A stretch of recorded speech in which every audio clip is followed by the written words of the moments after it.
നമുക്ക് വളരെ എളുപ്പത്തിൽ കുറഞ്ഞ ചേരുവകളൊക്കെ വെച്ചിട്ട് കുട്ടികൾക്ക് ഇഷ്ടപ്പെടുന്ന രീതിയിൽ ഒരു മൈദ ബിസ്ക്കറ്റ് എങ്ങനെ തയ്യാറാക്കുന്നത് നോക്കാം. അതിനായിട്ട് ഞാൻ 1/2 കപ്പ് പാൽ എടുത്തിട്ടുണ്ട്. ഇത് ഈ ഒരു പാത്രത്തിലേക്ക് ഒഴിച്ചു കൊടുക്കാം. 1/2 കപ്പ് പഞ്ചസാര എടുത്തിട്ടുണ്ട്. പാലും പഞ്ചസാരയും സെയിം അളവാണ് എടുക്കേണ്ടത്. അതും ഇതിലേക്ക് ഇട്ട് കൊടുക്കാം.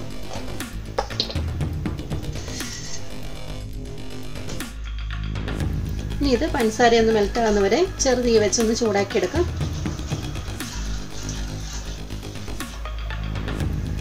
ഇപ്പം പഞ്ചസാരയൊക്കെ നന്നായിട്ട് മെൽറ്റായി വന്നിട്ടുണ്ട്. ഇനി ഇത് ഫ്ലെയിം ഓഫ് ചെയ്യാം. ഒരു പാത്രത്തിലേക്ക് 2 കപ്പ് മൈദ എടുത്തിട്ടുണ്ട്. ഈ ഒരു കപ്പിന് 2 കപ്പ് മൈദയാണ് എടുത്തിരിക്കുന്നത്. ഇനി ഇതിലേക്ക് 1/4 ടീസ്പൂൺ ഉപ്പിട്ട് കൊടുക്കാം. ഇനി ഇത് രണ്ടും കൂടെ നന്നായിട്ടൊന്ന് മിക്സ് ചെയ്യാം. ഇപ്പം നന്നായിട്ട് മിക്സ് ആയിട്ടുണ്ട്. ഇനി ഇതിലേക്ക് 1/2 കപ്പ് മെൽറ്റാക്കിയ ഗീ ഒഴിച്ചു കൊടുക്കാം. ഇത് നന്നായിട്ടൊന്ന് കുഴച്ചെടുക്കാം.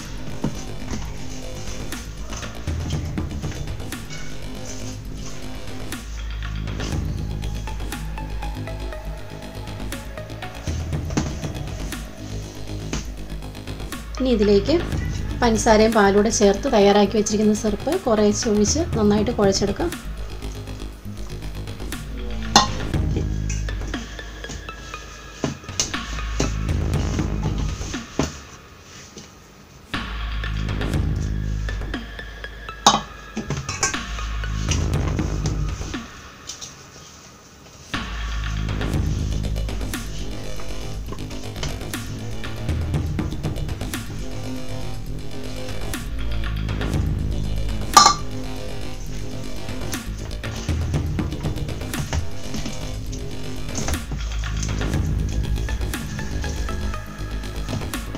നന്നായിട്ട് കുറച്ച് നേരം കുഴച്ചെടുക്കാം.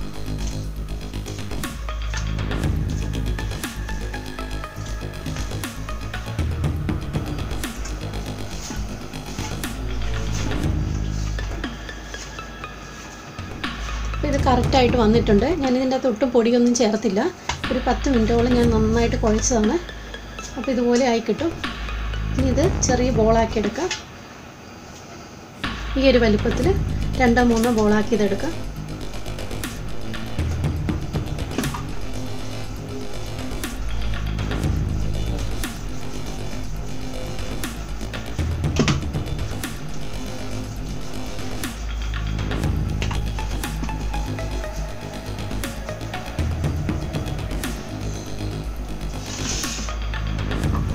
ഇത് ചപ്പാത്തി പലക വെച്ച് പരത്തിയെടുക്കാം.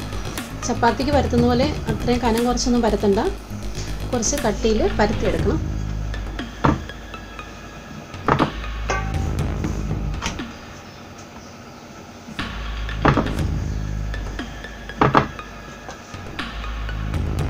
ഇനി ഒരു കത്തി കൊണ്ട് ഇതിൻ്റെ സൈഡൊക്കെ ഒന്ന് കട്ട് ചെയ്ത് കളയാം.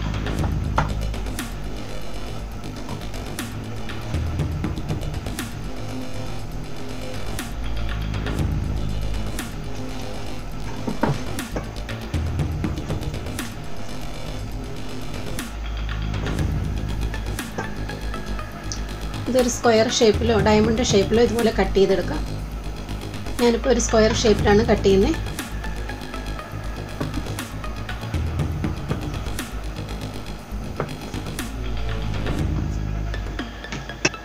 ഇപ്പം ഞാൻ കട്ട് ചെയ്തെടുത്തിട്ടുണ്ട്. ഈ ഒരു വലുപ്പത്തിൽ വേണം നമുക്ക് കട്ട് ചെയ്തെടുക്കാനായിട്ട്.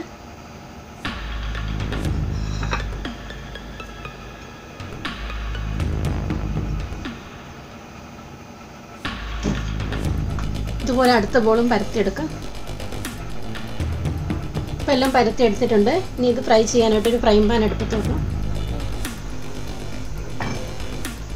പാനൊക്കെ ചൂടായി വന്നിട്ടുണ്ട്. ഇതിലേക്ക് എണ്ണ ഒഴിച്ചു കൊടുക്കാം.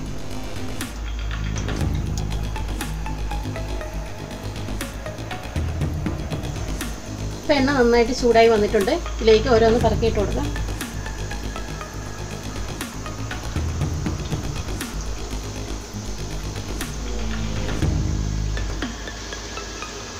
ഇനി ഇത് ലോ ഫ്ലെയിമിൽ വെച്ച് നന്നായിട്ട് ഫ്രൈ ചെയ്തെടുക്കാം. ഇത് തിരിച്ചിട്ട് കൊടുക്കാം.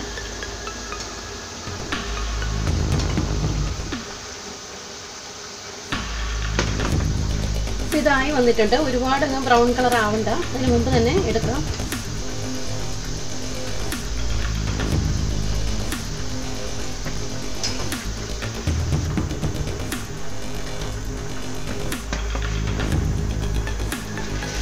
ഇതുപോലെ ബാക്കിയുള്ളത് ഇട്ട് കൊടുക്കാം.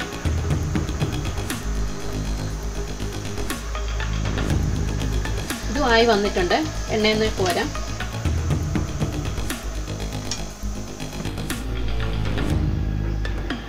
മൈദ ബിസ്ക്കറ്റൊക്കെ റെഡി ആയിട്ടുണ്ട്. വളരെ എളുപ്പത്തിൽ നമുക്കിത് തയ്യാറാക്കി എടുക്കാൻ പറ്റും.